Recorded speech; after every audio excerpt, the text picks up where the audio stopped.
All right, let's talk about one of the trickiest parts of the IELTS reading section. You know the one. You're looking at a statement, you're looking at the text, and you're just thinking, is this false? Or is the information just not there?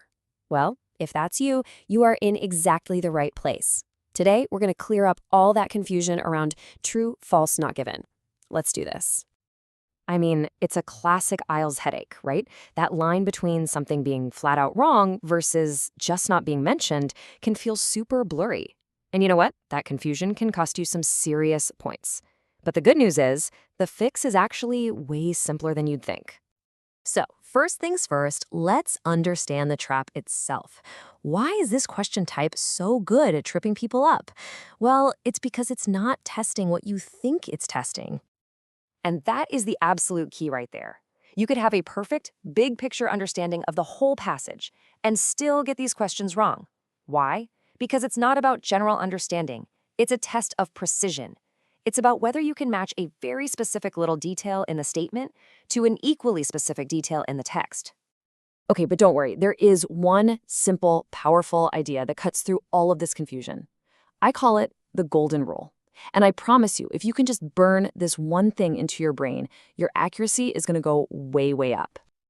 This is it. This is the whole game. For these questions, you have to pretend that the only facts that exist in the entire universe are the ones written on that page. Your own knowledge, what seems logical, what you might assume, none of it matters. It's all about the text. Seriously, for the next few minutes, this text is your reality. If the passage says the sky is green, then for the purpose of answering the question, the sky is green. That's the biggest mental switch you have to make. So with that golden rule locked in, let's get super clear on what true, false, and not given actually mean. This table really breaks it down nicely. For something to be true, you have to be able to put your finger on a sentence in the text that basically says the same thing. For it to be false, you need to find a sentence that says the direct opposite. And for not given, and this is the tricky one, it just means the text is silent. It doesn't say yes, it doesn't say no. The information simply isn't there. Okay, theory is one thing, but let's actually put this into practice. We're going to walk through a simple step-by-step strategy with a sample text so you can see exactly how this works. Here's the three-step process. It's super simple. First, you analyze the statement. What does it really mean? What are the key words? Second, you locate. You go hunting in the text for those keywords or ideas. And third, you compare. You put the text and the statement side by side and decide if they match, contradict, or have nothing to do with each other. That's it. Analyze, locate, compare. All right, here's our sample text for today. It's a short little bit about urban beekeeping. Take a second to read it.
All right, here's our sample text for today. It's a short little bit about urban beekeeping.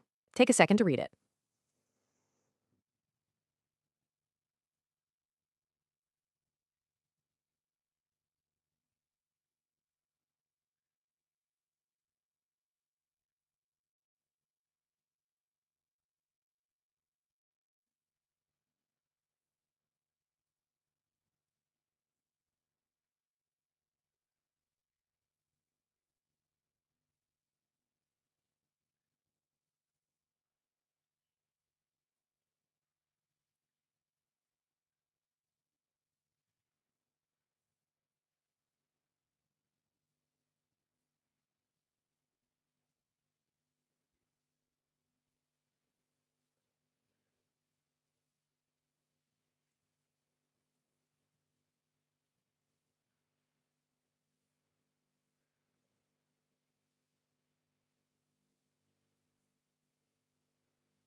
All right, here's our sample text for today. It's a short little bit about urban beekeeping. Take a second to read it.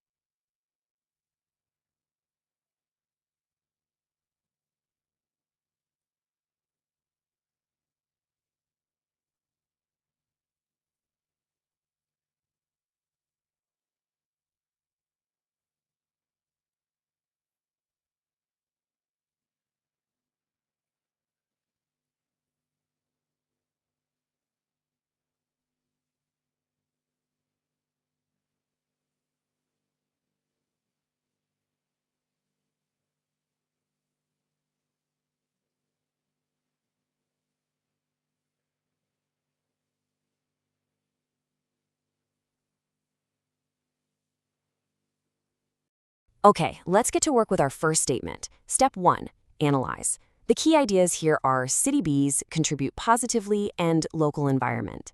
So, the main point is that these bees are a good thing for the city. Now, step 2, let's find these ideas in the text. A quick scan of the text, and boom, we find this phrase. Help pollinate city gardens and boost local ecosystems. That sounds pretty relevant, right? So now for the final step, compare. So let's do the comparison. The statement says they contribute positively. The text says they help pollinate and boost local ecosystems. Is that a positive contribution? Yeah, absolutely. The text directly confirms it. So the answer is true. See? No guesswork needed. Okay, let's try 2 more, rapid fire. First statement, monoculture flower beds are ideal for bees. Well, the text says a single type of flower is often not sufficient. That's the exact opposite of ideal, so that's a direct contradiction. The answer is false. Easy. Next, urban beekeeping is more profitable than rural beekeeping. Okay, let's scan the text for words like profit, money, rural, anything? Nope, nothing. The text doesn't say it's more profitable, it doesn't say it's less. The information just is not there. The answer is not given. So let's pull all this together into a super simple game plan that you can take with you. Think of this as your mental checklist for every single one of these questions. When you get right down to it, it's this simple. True means the text agrees. False means the text disagrees. And not given means the text is just silent on the topic. And of course, the big one, the golden rule that governs everything. Stick only to the text. Once you start treating this like a simple matching game and you force yourself to ignore all that outside knowledge, this question type goes from being the most confusing to one you can actually feel confident about. So remember, when you're in that test, the text is your entire world. Now go and conquer it.